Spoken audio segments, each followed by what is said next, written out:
What's up, my fellow travelers? So, this is going to be another one when it talks about World War II. We're going to finish off with World War II. Um, so, a couple things too. Everyone's doing awesome on their essays, and so far, I've seen a lot of progress from you guys. Couple things too. I did post in the module section how to do citations. So for any of you who are still kind of confused with my corrections and everything, definitely look back on those citations that I posted in the modules. Those should be able to help you out perfectly fine. Um, but a couple of you seem to be grasping everything, so that looks pretty good. And now, starting the 23rd, I believe, will be the midterm that I'll have set out. So that'll run through up until July, I believe. Don't quote me if I'm right. I have to go recheck that, but I'm pretty sure I'll have that like 2 weeks, up for 2 weeks or so. And then I'll have like another little brief discussion. Actually, no, I'll have one small discussion, and then I'll have the midterm after that, and that'll be for 2 weeks, open for 2 weeks, and then after that will be the final, which will be up until I believe the first week of August. Um, but yeah, everyone's doing pretty well so far, so I'm pretty happy with the content and everything. Definitely let me know through email, message me or anything if you do have any concerns about how the class is structured, because that will only help me for the next go around.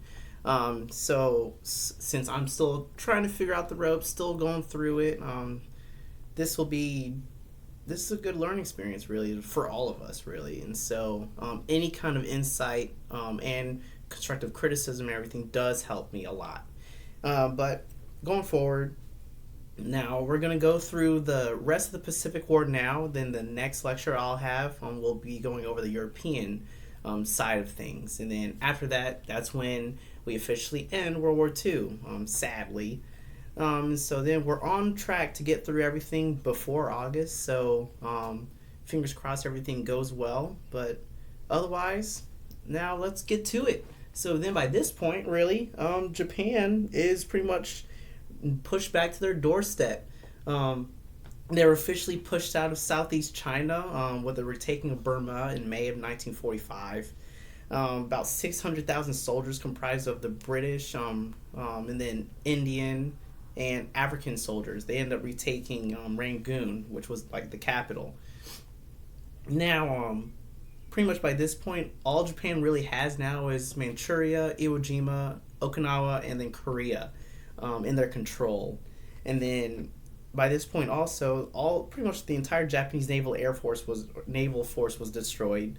The Japanese Naval Air Forces were now conducting operations mainly from Army airfields, and then the Japanese Air Force is now consisting of new pilots because their training has been largely condensed due to the growing need for more pilots in a shorter amount of time. So, and then a lot of the veteran pilots that we've seen pretty much from the opening of the World War II, starting with Pearl Harbor, they're all dead.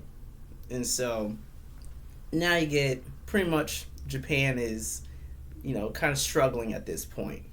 And now that's when we get to Operation Iceberg. So Operation Iceberg was the contingent plan to take over the Ryukyu Islands. So just lay siege to them, take control of them, and then from there they can launch attacks onto the mainland Japan.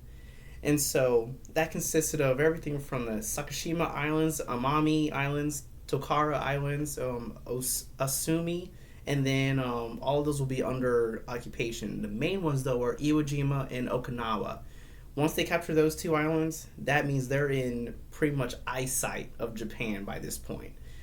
So then between February and March of 1945, so that's when we get to the capture of Iwo Jima and Okinawa, and then conduct between 9 bombing raids off of those islands. And so for Iwo Jima, 60,000 U.S. troops were gathered for that invasion. And then Japanese, there's only 21,000. So they fortified that island. Their tactics by this point were mainly defensive. And their command was under the command of General Tadamichi Kuribayashi. He understood that the inevitable fall of Japan was going to happen, and so they were willing to take down as many American soldiers as humanly possible through attrition. So this whole entire war in the Pacific mainly was a battle or was a war of attrition, which essentially means take out as many of them as you can. So in that way, you may be able to win through like low morale and then pretty much the loss of motivation to continue because of the loss of troops. And so they reinforce Iwo Jima with this tunnel system. So basically, they create this tunnel system all around the island, so you could pretty much get from the airfield to the main. There's this giant hill called Mount Suribachi. You could pretty much get all the way around without even going topside. And so this general also discouraged bonsai charges because he needs the men.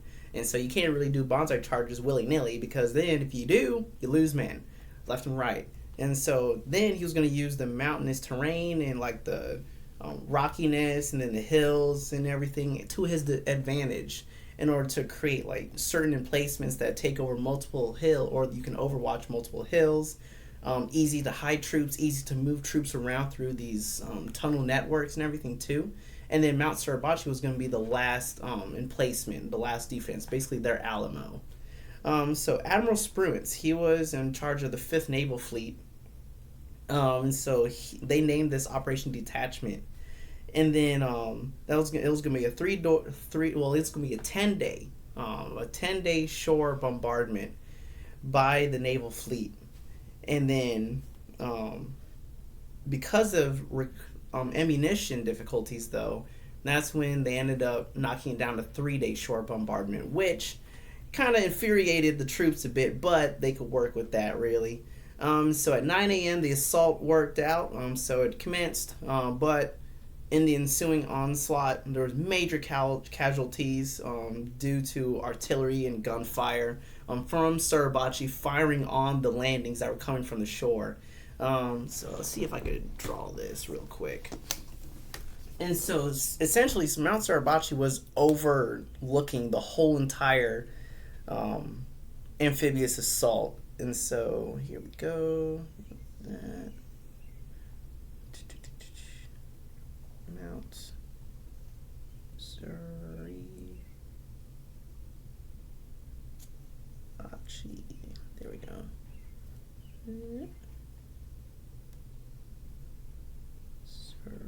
There we go.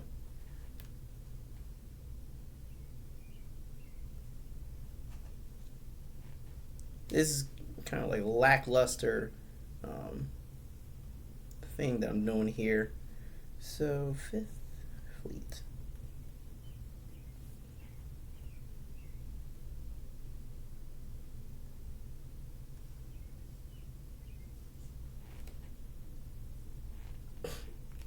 So here we go. So what I'm seeing here is here's the 5th Fleet down here.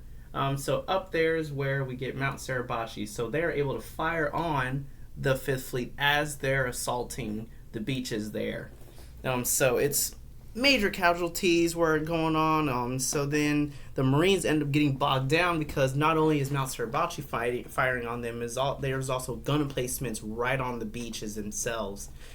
So because of like the steep hills, the sand that built up, and the ash from the volcano that's there, and then the crossfire that was happening, they ended up getting bogged down. And then the only thing that was able to keep them moving forward was the naval gunfire and the continuous airstrikes that were happening on the beach from the carriers off at sea. And then by nightfall, half the amphibious landing force was on that island.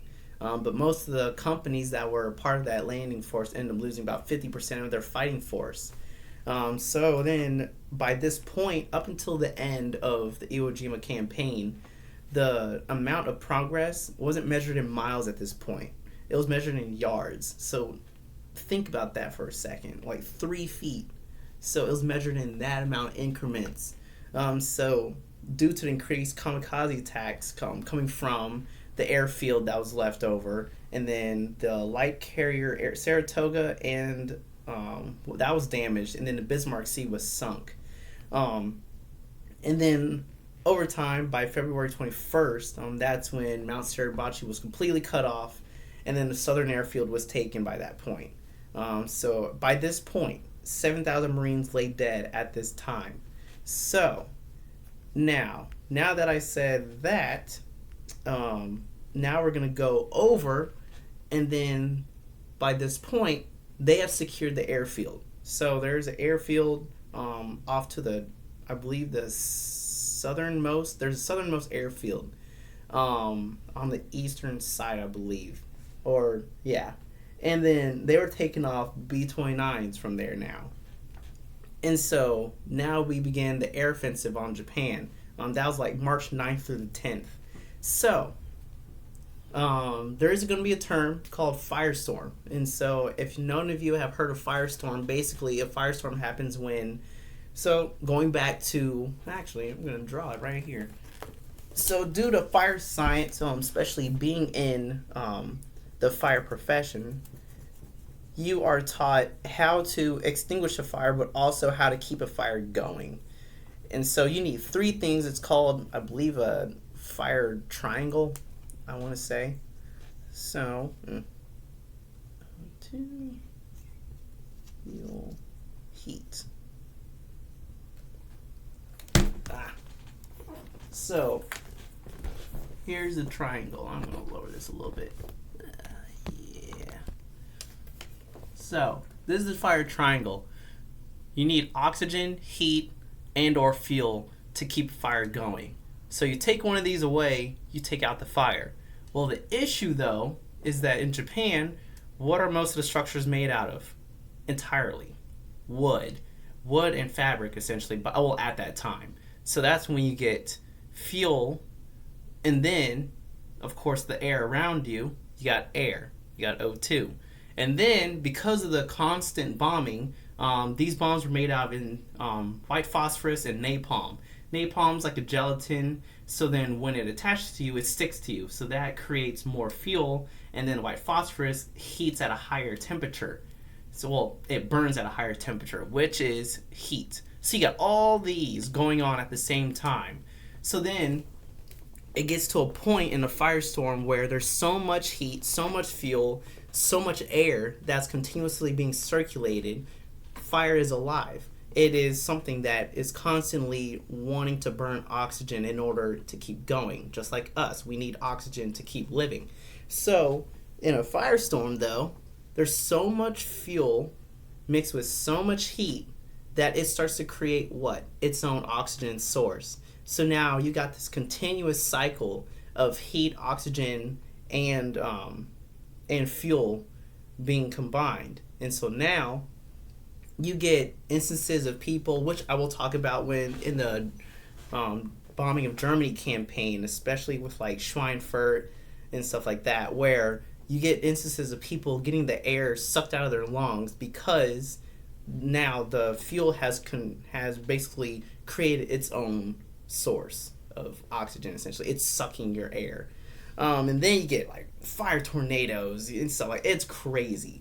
But essentially 20% of Japan was burned down, and almost 20 million of them were left homeless. Six cities were left in ruins, and now about 400,000 of them lay dead. It was insane, insane time, and that was only in 2 days. And so even Tokyo, about 20 square miles of Tokyo, Japan, was burned down as well. But then by the end of by the end of March, that's when they ended up taking over Iwo Jima. So now that they took over one island, like March 17th is when they took it over. So they took over one island, but now they got to focus on Okinawa now. So Okinawa was essentially the last stand of the Japanese before the Americans conducted operations into the mainland. So the Americans, they wanted to basically invade Japan in order to capitulate them. Lieutenant General, Mitsuru Ushijima, he was the one in charge of the ground forces on Okinawa. But he wanted to continue his battle of attrition and take out as many soldiers as possible in order for them to reconsider fighting anymore. So then, before the invasion happened, he had them build hidden dugouts, a tunnel system, structured defenses that were able to fire on one slope of land from multiple hill points. And so he basically just like bogged them down like that. Admiral Spruance was then still in charge of the Fifth Fleet, but now he has Mark Mitcher's Task Force 58, which used about 1,500 ships, and then combine that with like 350,000 men, you get pretty much an entire city that's going to converge on this little island. Insane. Well, now April 1st comes along. You got Typhoon of Steel. So, Typhoon of Steel is the term that describes the naval bombardment of the island because it was so violent. So then, once they get the troops on shore, nothing. It's dead silent. So then, what was it? Spruance sent a message back. So it's funny because Spruance sent a message back to Nimitz. And Spruance was like, I may be crazy, but I think the Japanese are done fighting. And then Nimitz, he sent a message back saying, no. You need to remove everything after crazy because you're the one that's crazy. They're not done yet. And he was right. The bombardment, that didn't touch a single, well, I won't say single, but it didn't touch the Japanese force as much as the Americans thought it did because they were all underground. So now you got these guys who are on land trying to figure out what to do while the Japanese are now pretty much in the midst of them in hiding. Well, that is not a good thing. So then the 6th Marines, they move up north to capture the northern sector of the island. And through that whole entire time, 1,000 people in 2 weeks. That's about 70 Marines dead a day. Insane. So then the army, they moved south against so the Japanese created a line called the Machinato line.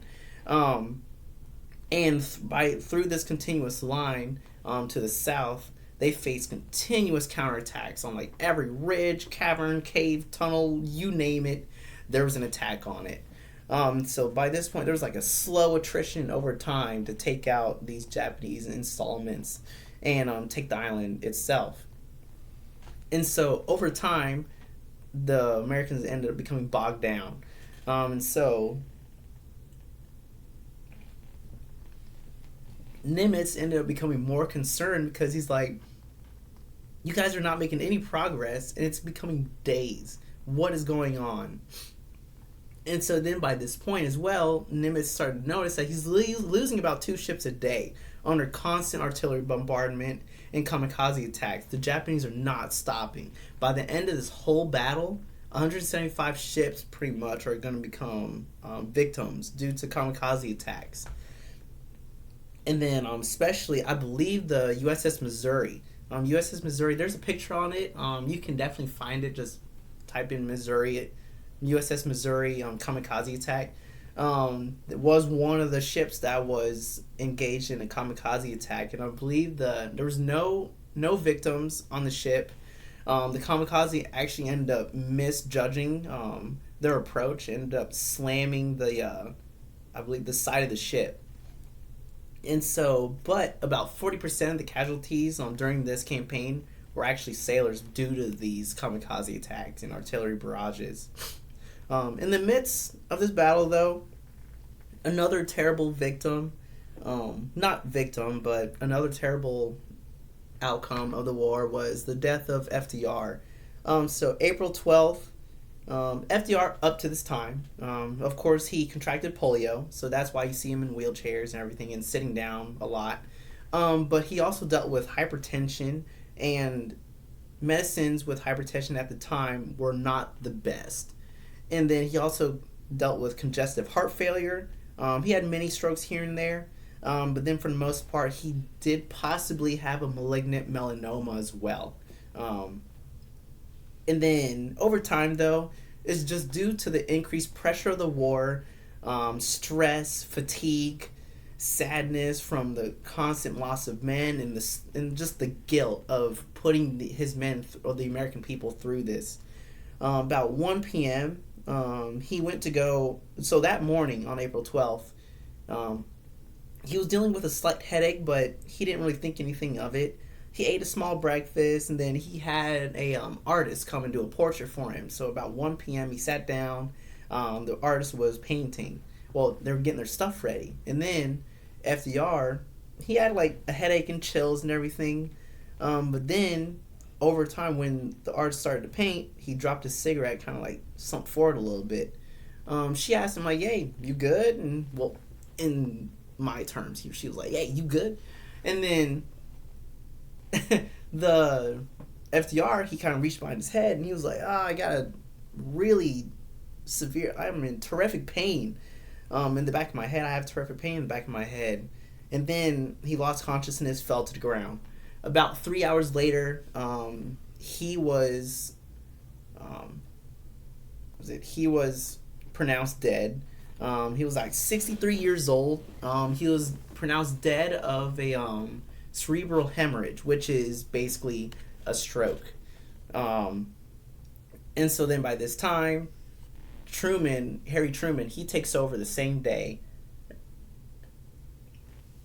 And a little fun fact, going into the future, you could tell your parents this and everything, but FDR was the longest running president of all time. He served 2 terms, and then when the war kicked off, he had decided to stay for a 3rd term or run again and win for a 3rd term. He, in the book that I have mentioned to you guys to try and read, it is From Munich to Pearl Harbor. It does talk about his reluctance with doing that third term, but he knew that it meant a lot to the American people. Because of this, he couldn't just switch out term in the midst of a war, so he decided to stay throughout the midst of the war. And then by the end of the war, hopefully we would think that he would be alive, then he would move on and not become president anymore. But after his 2nd term, he was kind of done with the presidency because of all the stuff that has happened. But because of the war, and he cared about the people, he just wanted to stay in. Well, otherwise, get back to the point. Harry Truman takes over as president, and he then conducts the rest of the war from there on out. And so by this time, we're back on Okinawa. Bad weather comes in. It's monsoon season. And so vehicles become stuck. The dead who were kind of buried by the sand, they're now unearthed. So you got this putrid stench. You got maggots everywhere. People are literally laying in foxholes with maggots all over them because all the dead are now becoming unearthed. And over time, because of the humid weather and stuff, you get this putrid smell. You also get people who haven't bathed in weeks and months. They are now stuck in this. And so you got all this stuff. Sickness starts to set in. Battle fatigue. And so the lack of sleep. It's truly hell on earth by this point. Then, because of the Japanese losing so much troops by this point, they now use the Okinawan civilians as conscripts. And so you got pictures and instances of children having been captured by U.S. soldiers, and then the children are brainwashed to tell them that, hey, they're 18, 19, 20 years old, but the children are clearly less than 15 years old. By this point, though, about 150,000 Okinawans were killed during this invasion, and about 250,000 total people amongst Okinawans, Japanese, and U.S. were all killed on the island. That's a major hit to the gut amongst the American people. So, I'm going to back up just a little bit, but because of this, they were wanting to invade Japan, but at the same time, because Germany was kind of trying to figure out the usage of nuclear development, America started to, of course, Oppenheimer and stuff. So you can definitely read about it in the book, American Prometheus. But essentially, he was a physicist, I believe, nuclear physicist, and he wanted to he didn't want to, but he was told, hey, we need to figure out a way to create this bomb before Germany does, because if Germany does, then we're all dead. Well, the issue though is that they didn't know the effects of nuclear fusion and fission, stuff like that. And so they didn't know if once they ignite it, if because, like I said before, heat, fuel, they need oxygen. Well, there's oxygen around us. Well, because it's not exactly the back up. Because of these ongoing tests, they now realize that they can actually create a nuclear bomb. I'm going to go into it a little bit more, but essentially, by June 1st, Truman is instructed that there is an atomic bomb that is in the test stages now under the Manhattan Project. So that's what it is. You guys could look it up for a little bit before my next lecture just to get familiar with it. But essentially, they create a list of cities, Japanese cities. I believe Kyoto is taken off the list due to one of the advisors. Their mom loved that area, and so they believe it's a beautiful city. So Kyoto is erased from the list, but essentially they have a list of cities that were on the list to be used for the atomic bomb as a test. So due to inconclusive real world data, Truman kind of holds off on it just in case. But he's going to go along with the plan to invade Japan. So then, by the 22nd, though, Emperor Hirohito, he attempts to talk to the Russian diplomats over a possible peace. Well, Russia, they give you the middle finger. They're just like, up yours. And so, as a third party, they don't even reply to them. And then that's when you get Japan is now at this point, especially the emperor, trying their hardest to now surrender. Well, the military officials, they don't want that. So then by this point we get to Operation Downfall. Operation Downfall essentially is the invasion of Japan. As much as 10 million estimated Japanese deaths were going to come out of this by the end. So then it's going to go in two different sections. You got Operation Olympic and then Operation Coronet. So Operation Olympic was going to be the... I'll draw this. You guys are going to make me become a good artist with the amount of stuff that or a bad artist by the amount of stuff that I got to draw. Hopefully everyone had a good Father's Day still as well. I just spent time with my cat, family as well, but... and had a lot of people come over. We grilled out and everything too. Oh, this is crappy, but Honshu.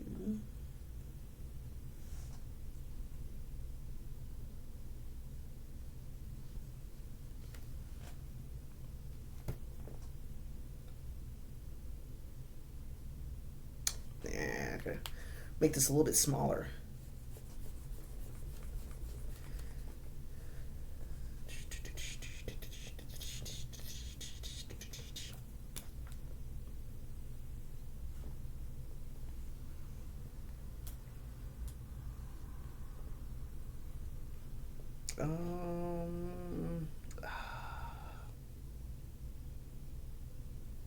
Oh gosh.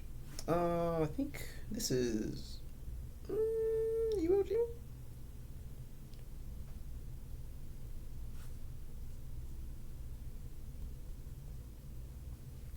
All right.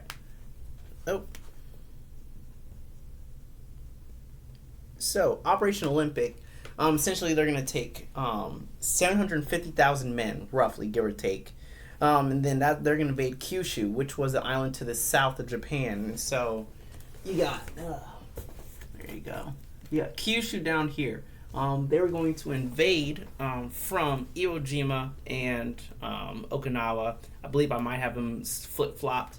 But first, Operation Olympic was going to be right here. They were going to take over which was reinforced with 3 million Japanese soldiers. Then from there, they were going to island hop and then prepare for the invasion of what was it? Mainland Japan, which was Honshu. So under Operation Coronet. So. Uh, uh, So Operation Coronet was going to involve 1.1 million, give or take, troops, and then estimated 90,000 estimated casualties, with only the U.S. alone. So now you get this widespread amount of casualties, and this is just the U.S. alone. It's not including Japan, and so this is going to estimate about over 1 to 2 million deaths, pretty much in total, at least. So May through August, the Japanese, they started reinforcing Kyushu. They instructed children and civilians to use like weapons, sticks, spears, knives, stuff like that. Trench emplacements were built. Guerrilla tactics were practiced. They reinforced Kyushu and Honshu at this point. So 3 million, like I said, would reinforce Kyushu, but the remaining Japanese people on Honshu will then take up arms. So by this point, there's a naval blockade and a siege of the island. Nimitz agreed with a naval blockade will cut off all the resources and supplies to the island. They'll essentially just starve him out. MacArthur, on the other hand, planned to invade the Honshu, the mainland. They both kind of like agreed upon this will be the act. This will be what we're gonna do. But now July 16th happens. Truman now hears of the successful test of the atomic bomb under Oppenheimer and his scientists. And then, so the day after through August 2nd, Truman then meets at the Potsdam Conference with America, Britain was under, I forgot his name. But Russia, of course, is Stalin. And then July 25th, Truman, he then approves the use of the atomic bomb on selected cities. But at the Potsdam Conference, he kind of mentions to them that they have a secret weapon. And so by this point, because of some sketchy stuff, Russia already knows that this is going to be the atomic bomb. So fast forward, 3 B-29s were outfitted to conduct 3 atomic bomb bombings. And so then, Japan does not know about this yet. July 26th comes along, and then America, Britain, and China then call for one more chance through the Potsdam Declaration. One more chance for Japan to surrender under Allied control, loss of all its territories, and the demobilization of their entire military, or else sudden and utter destruction. Well, that's what ends up happening, really. So then, by the 27th, Japan was not in favor. The military officials and high officials were not in favor. Emperor Hirohito, by this point, because of what had happened, their insurrection, everything, I could go into that, but essentially, he was not in total power, because there were some officials who did take over who will have some pull or say so. So Hirohito ended up rejecting that declaration, and then by August 6th, you got the first atomic bomb drop on Hiroshima, Japan. The Enola Gay was piloted by Paul Tibbett. He took off with Little Boy. So Little Boy was a gun type. It was a gun type of atomic bomb. So basically, they'll have massive uranium, kind of like a pin, essentially, which then was shot into another one once. So basically, the pin, I believe this is how it is. So any nuclear physicist or scientist or anyone who's into kind of nuclear fusion, nuclear fission, or rocketry, engineering, they could explain this better to me. Especially, definitely email me if you do know the answer or how better to explain it. So essentially, this is a lackluster attempt at it. You got this. There you go. Now you got your pin. And then so there you go. So now, oh gosh, this looks so bad. Well, shoot, just get your heads out of the gutter. Essentially, you got this firing pin, and then you got a piece of uranium in here as well. So this piece, the uranium, will then on impact be shot into another one, creating a chain reaction, which then erupts into this explosion. Oh god, I'm gonna get rid of this. Wild. This is wild. I'm so sorry, guys. Then that killed about 100 to 150,000 people initially. So over time, because of the nuclear fallout, you get additional deaths. So that happened August 6th, and then by August 9th, they still didn't hear anything. Well, by this point, Emperor Hirohito knew about all these deaths, and he's trying his hardest to figure out a way to surrender, but the Japanese officials are not letting him. And so August 9th happens. Boxcar, piloted by Charles W. Sweeney, Frederick C. Bach was supposed to be the pilot for the aircraft, but Charles W. Sweeney, he couldn't fly his B-29 because of the instruments had to be taken out and put into the boxcar to be used. So instead, Charles W. Sweeney ended up just switching over to boxcar and just flying that instead, just because of the timetable. They needed to hurry up. By this point, Sweeney takes off. Fat Man. So Fat Man is the second atomic bomb. So Fat Man was a plutonium implosion type. And so it was this big ball. There we go.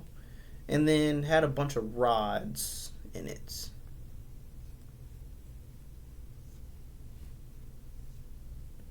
Not as big rods, but essentially these little sticks in there. So all these all around. And so I work at the Air Force Museum. I might be able to grab a picture for you next time. But essentially, this is within reason. This is essentially what it looks like. So these rods would be connected. So then you got plutonium in the middle. So essentially, when detonated, the pressure from this pushed in. And then that essentially pushed all the uranium all together. And then that created a subcritical mass. So essentially, think about the sun. So whenever a star dies, what does it do? It gets smaller. Well, it retains the same mass, it just gets smaller, which means, pressure increases, so then it reaches a critical level, and then essentially explodes. Because it can't retain that mass or that amount of mass anymore, so it's only just lets go. So that's what essentially happens. The bomb is released over Nagasaki, the city center. About 400 meters above the city center, it detonates. 60 to 80,000 people die initially. So I believe there is a book called Hiroshima that I'm reading, and it talks four first-hand accounts of the explosion, and essentially it's pretty violent, but it goes by like that. And so most of the accounts actually all mention just minding their business, and then there's just a white blinding light. No noise, no nothing. Then there's a sudden rush of wind, and then everything is just demolished. And so that's essentially what happens twice. And so now by this point, Hirohito calls for Imperial Conference. He's done. High officials understand that this time is when he's going to call for surrender under the terms of preserving the Imperial House. So by that point, it's not written into the Potsdam, It's not written into the terms, but essentially, as long as the Imperial House is preserved, he will surrender. So then these high officials, they plan a coup d'etat to prevent that surrender. And so August 10th, that's when Emperor Hirohito finally plans to surrender. Then by the 14th, Japan unconditionally surrenders through a public announcement. This is the first time, actually, that the public actually hears Hirohito's voice. And so they always thought that he had this powerful, booming, deep voice, because he was seen as like a god. But then when the recording came out, he had this kind of like, not timid, but very light, soothing voice that it kind of just, you can see just how human he was by that point now. So these radical terrorists, they attempted to conduct this coup, but of course it didn't work. It was too late. The broadcast already came out. So then, by September 2nd, that's when the USS Missouri and all these other ships sail into Tokyo Bay. Thousands of planes, Allied aircraft fly overhead. Then you get essentially the surrender, the official surrender. A little fun fact as well, and so you could definitely look up pictures of this too, which is super cool, super funny as well. So all the officials, I believe, Japan, U.S., possibly, so Australia, no, Britain, Canada, France. Oh man, am I missing one? I might be missing one. But essentially, they all had to write their signatures. And so, you get, basically, war is over. War over. You got that. And America, France, Canada, Australia. I think it's Australia.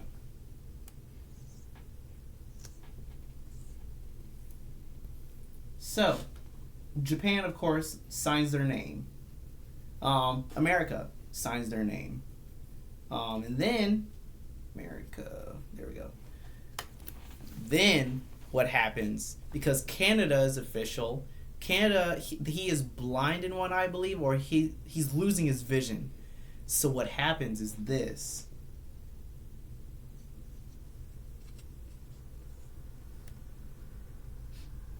There you go.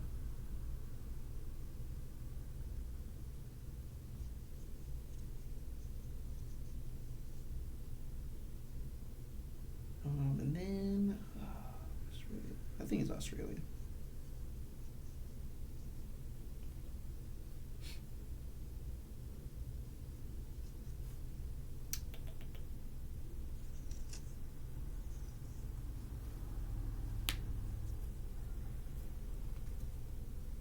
Yeah. So then, here's what happens. So Japan writes their name. America writes their name. Canada, because of his vision, he writes his name below that line. So now Britain, Australia, now have to write below their lines as well. What happens then? This whole entire surrender void doesn't work. So then what happens is that they now have to redo it and sign basically on like in these kind of like these areas below the boxes in order, and it was kind of revised. And so initially, had they not caught that Canada signed below the line, the war would have never been officially over. And so now they fixed everything, and then the war officially ended. And so there you go. That's the story. Well, that's the story for the Pacific theater. So next time I'm going to go over the German side of things and the European theater. And so I'm going to have to back up all the way up until December 10th, I believe, because that's the day that Germany and Italy now declared war on the U.S. So then that's going to be actually possibly even tomorrow. Actually, I'm going to put that in. And then I ended up revising the assignments. So I believe I took off one assignment and kind of combined a couple to make things kind of like go hand in hand. I believe a couple of you still need to, a couple of you have assignments that I pushed back a little bit due to vacations and stuff. But otherwise, do great. You guys are keep up the good work and everything. If you do need help or if you have any insight, something that you want me to talk about, just email me, really. And so I'm always down to talk about history. I'm always down to give new insight. I did post in the modules everything about the Pacific Theater right now. And then I'll start posting everything about the European theater. And then finally, we're going to get into the Atomic Age after that. But yeah, for right now, just keep doing good work and keep killing it, really. So I'm going to take care. I'm going to try to make some dinner now. But otherwise, you guys just have fun, stay safe. Bob's your uncle. Take care.